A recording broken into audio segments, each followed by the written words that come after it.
So let's go to Singapore. But first, where is Singapore located? Singapore is a city-state of an island country in maritime Southeast Asia, located at the end of the Malayan Peninsula between Malaysia and Indonesia, and about 85 miles from the north of the equator. And we'll be talking about the history of Singapore.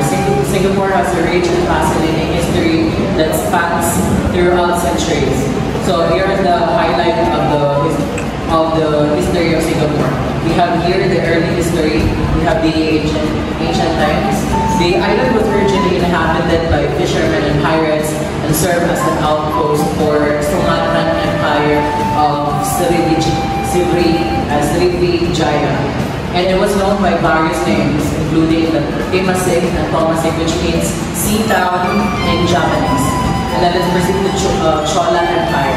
It's called the Chola Empire because of Rahendra Chola I as Southern Indian Chola Kingdom when they attacked Singapore on 1025 CE. The Chola forces controlled the Temasek for a couple of decades. After the ancient times and Chola Empire, that's perceived to be British colonial era, founding of the modern Singapore in 1819, British statesman Stamford Raffles established a trading post on the island, leading to a founding of modern Singapore. The British East India Company saw Singapore's strategic location at the tip of Malay Peninsula as an ideal spot for a trading port. And then after the British colonial era, it proceeds to the Crown Colony, so what is in the Crown Colony. By 1867, the Singapore became a Crown Colony under the British rule, and it quickly grew into a major port city, and due to its free port status, the natural harbor just began the Crown Colony. So after the British founding colonial era in modern Singapore and the Crown Colony, the World War II and the post-war period, which the Japanese occupation started to emanate inside of Singapore. During World War II, Singapore was occupied by the Japanese from 1942 to 1945. The occupation was marked by hardship and suffering for the local population. And after the Japanese occupation, the return of British control, after Japan's surrender, Singapore returned to the British control and process of granting self-government began. And after all the Japanese occupation and the return of British control, they merged with Malaysia together with their independence. Merger with Malaysia in 1963, Singapore joined the Federation of Malaysia. However, social unrest and as well as political differences led to its expulsion from Malaysia in 1965. And for the independence, on August 9, 1965, Singapore became an independent republic. Since then, it has experienced remarkable economic growth and development, becoming one of the world's most prosperous nations. And then that's the history of Singapore till it's the modern Singapore as we know as of now. Now let's move on and talk about Singapore, politics and governance in Singapore. So Singapore operates a parliamentary republic with a unicameral legislature. So basically means its political and governance framework is characterized by a strong emphasis, stability, efficiency, and economic development. So Singapore is a parliamentary representative democratic republic in which the president is the head of the state and the prime minister of Singapore is the head of the government. So executive power is exercised by the cabinet from the parliament and to a lesser extent to the president. So cabinet has the general direction and control over the government and is accountable. So accountable to the parliament. So Singapore government, just like in the Philippines, is also divided into three branches of government. They have legislative branch, executive branch, and judiciary branch. But before that, let's talk So since Singapore being a unicameral, the Parliament of Singapore has only one house. So the members of Parliament are voted at the regular general elections. So the leader of the party that secures the majority of seats in the Parliament will be asked by the President to be the Prime Minister. So the Prime Minister will then select his ministers from elected members of the Parliament to form the cabinet. Now let's talk about the executive branch. So executive power in Singapore government is exercised by the cabinet from the Parliament and to lesser extent the President, just as what I have said a while ago. So executive branch, the President is elected by the people of Singapore for a 6-year term and holds a largely ceremonial role with some discretionary powers in areas such as safeguarding financial reserves and key public sectors appointments. And the Prime Minister naman leads the government and supported by the cabinet, which is responsible for policy making and administration. Now let's talk about the legislative branch. So the legislative power is vested in both government and the Parliament of Singapore. So the legislative is the Parliament, which consists of the President and its head, and a single chamber whose members are elected by a popular vote.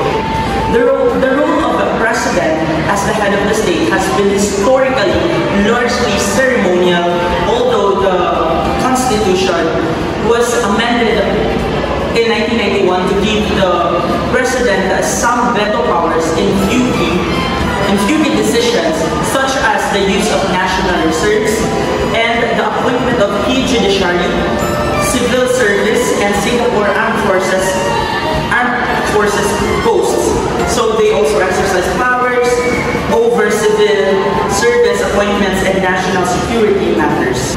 So the Parliament of Singapore consists of elected members of the Parliament, the non-constituency member of Parliament, or the NCMP, and the nominated member of the Parliament, or the NPS. So elections in the legislative branch, elections are held every 5 years using group representation constituency, or the GRC system, to ensure minority representation. Under the Constitution of Singapore, the judiciary system of Singapore is divided into the Supreme Court, which comprises the Court of Appeal and the High Court, and the subordinate courts, namely the state courts and the family justice courts. So Singapore practices common law legal system, where decisions of higher courts constitute binding precedent upon courts of equal or lower status within their jurisdiction, as opposed to the civil law legal system in continental Europe. So the current criminal code was preceded by Indian Penal Code, which was adopted when Singapore was crown colony. When Singapore was a crown colony of British Empire.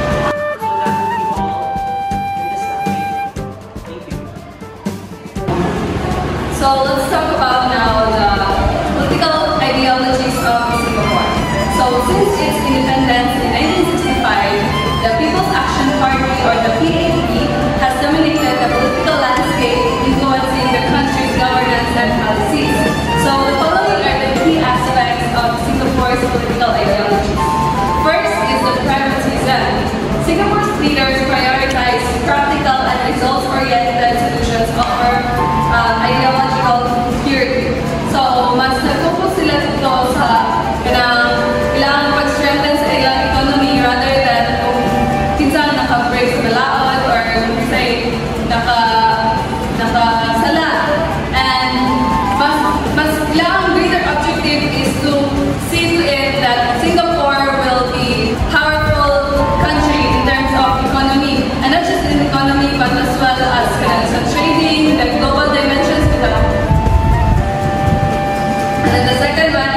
meritocracy.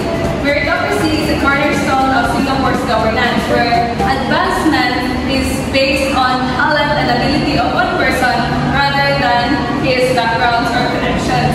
So, ang ilang mga more on government employees dito, kaya nag-base sila on their skills, educational background, and abilities rather than the kanang backer system. Mas kanang nagsipot sila na mo nang ilan yung isulong po na dinot nila education dito kay mo ilang puhunan in terms of employment, especially in government employees.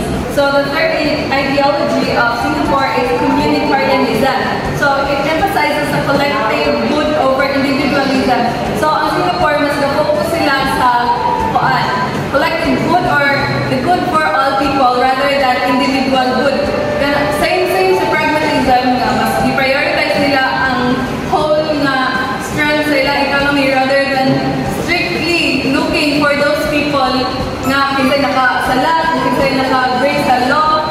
Mas nag-focus sila rather sa ilang main objective, which is the economy, rather than about sa policies nila, nakasira sila policies.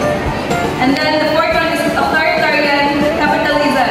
Although Singapore practices parliamentary democracy, it often characterized as self-authoritarian state due to its control over media and political dissent. At the same time, it embraces free market principles, positioning itself as a global hub for trade and finance. And yan po siya ang medyo self-authoritarian siya kay since, as I've said earlier, the People's Action Party or the PAP until now is dominating the political landscape of Singapore.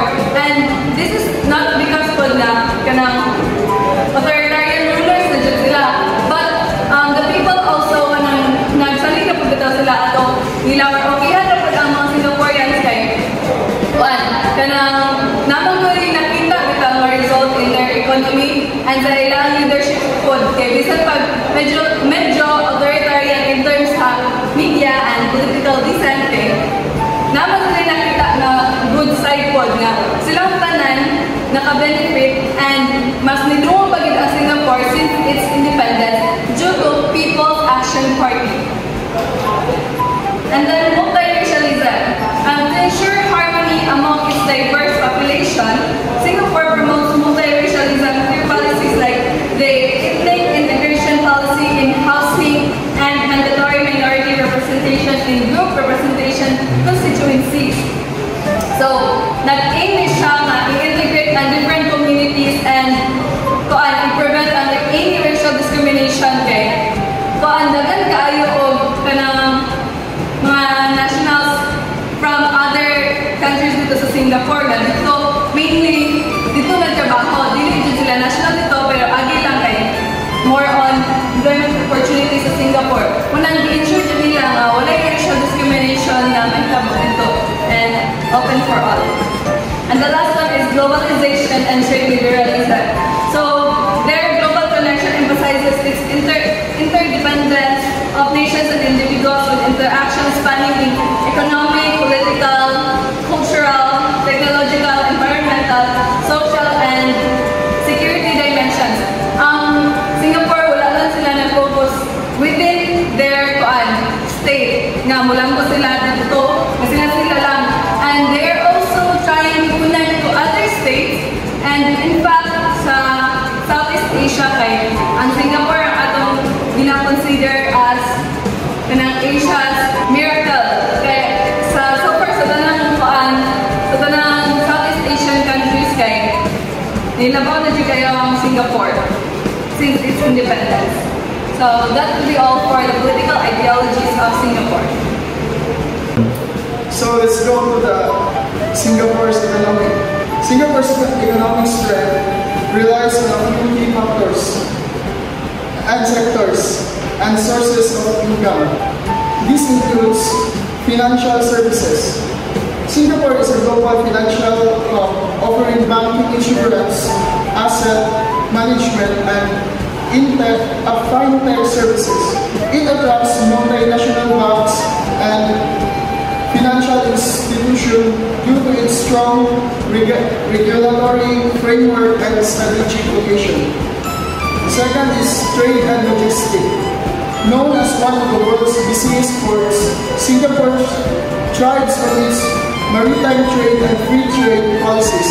It serves as key transshipment hub in Asia with industries like shipping, warehousing, and freight forwarding.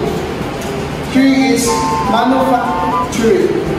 Contributes about 20 to 25% of GDP and focuses on electronics, biotechnology, precision engineering, chemicals, and petroleum refining.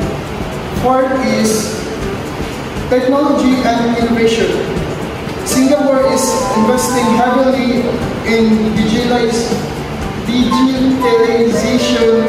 AI, and clean technologies.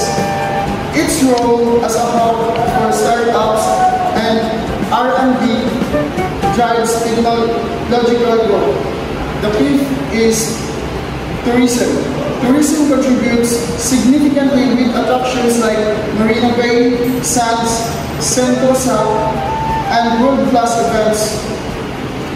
It welcomes millions of tourists and generating millions in revenue. Six is real estate. A key driver of the economy is demand for residential, commercial, and industrial space. Due to Singapore's global city status. Seven is government incorporation.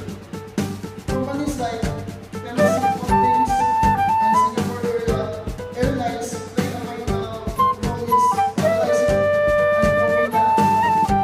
The eighth is high volume exports focused on advanced products like semiconductors, machinery, and power products. So, Singapore is also known for its robust and highly developed economy, consistently ranking among the most competitive and prosperous globally. So, as a basic data, the gross domestic product or GDP, approximately 500 million USD ang inangat sa year 2023. And the GDP per capita among highest globally exceeding $80,000, reflecting a high standard of living. And their economic growth rates are generally averaging 2 to 5% annually in the last 8 years. Post-pandemic recovery and structural adjustments continue to shape the growth trajectory. And also, unemployment is very low, typically below.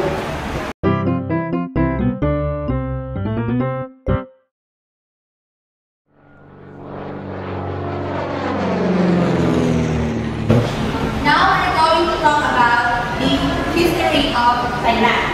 So, early days. So, little is known of Thailand's earliest inhabitants, means that there is no much detailed information about the first people who lived in Thailand.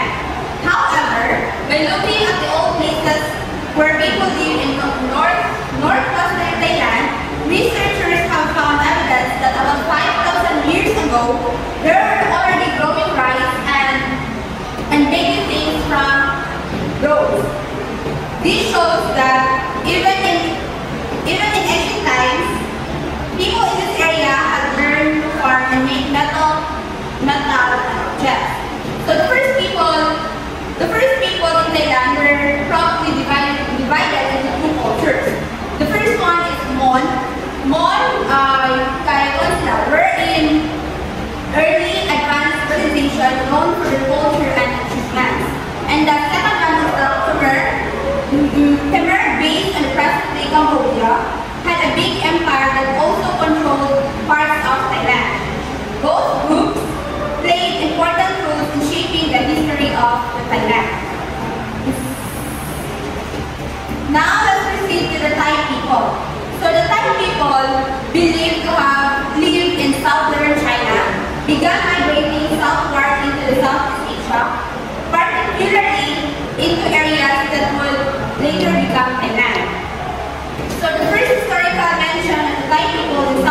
Asia is from the 12th century. Now we're going to Sukhothai Kingdom. So in 1238, the major key event in the Thai people's history occurred when a Thai chieftain, namely King Sri Indraditya, declared independence from the Khmer Empire and established the Sukhothai Kingdom. So the kingdom marked the beginning of Thai sovereignty and cultural development. In the 19th century, European powers expanding their empires across Southeast Asia. Also Thailand was caught in the middle. So many of the neighboring countries of Thailand fell under the European control or influence during this time, such as the Burma, or also known as Myanmar, the Laos, Cambodia, and Vietnam. So Thailand found itself vulnerable position kay grabe siya natunga between European colonial powers and faced the threat of being colonized itself. So Thailand managed to avoid colonization, and this success is initiated by the two Thai monarchs, namely King Mongkut Darajapur, ruled from 1851 to 1868, and the second one is King Chulalongkorn, or the Rock Five. He ruled from 1868 to 1910. So through the combination of the two rajas, Thailand was able to maintain its independence, becoming the only Southeast Asia country not to be colonized by a European power during this period. In the 20th century, in the early 900s, Thailand experienced major changes in the political system, military, and economy.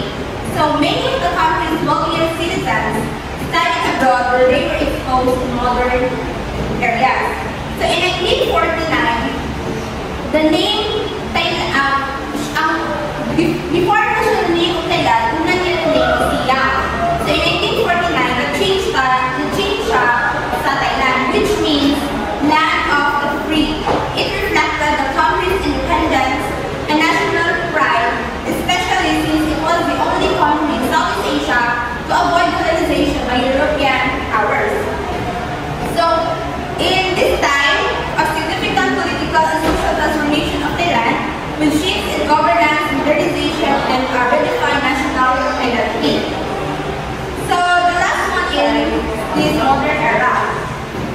In 1932, it marks a significant turning point of Thailand. So Thailand's political landscape has been heavily influenced by military cliques led by the powerful generals. So these cliques have caused frequent coups and have imposed prolonged periods of material law on the country. So despite the creation of the 13 constitutions between the 1932 and 1987, these documents came right to siya wala na-implement yung karon or gimanipulate siya para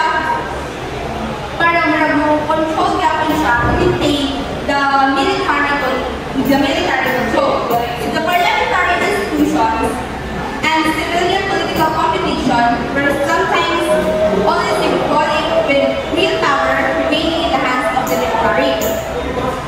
So the persistent stability of Thailand political systems, characterized by military influence and corruption and democratic governance and the ongoing dominance of the monarchy. So despite the appearance of a democracy, the military and monarchy still played key roles in shaping the country's politics.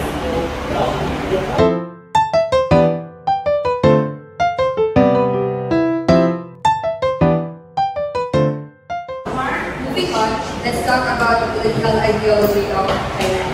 So the political ideology of Thailand is a complex mix of traditional, modern influences, cultural, that is shaped by its history, military, monarchy, and democratic aspirations. First is monarchism. The monarchy is perceived as a unifying institution, often invoked as a stabilizing force in times of political crisis. So, napasili kitawag na or this specific DC Majisilos. that strictly protect the dignity of the party, preventing them or limiting them from gaining criticism. So next is the Buddhist influence. Thailand's politics are often influenced by Buddhist principles such as harmony and purity. The state has promoted Theravada Buddhism as a moral guide for lawmaking and governance, intertwining religion and nationalism. So third is authoritarianism and military influence. So Thailand, just like any other country, has experienced numerous military wars since the 1930s. Military-dominated governments and authoritarianism are often emphasize national security, hierarchical governance, and traditional values.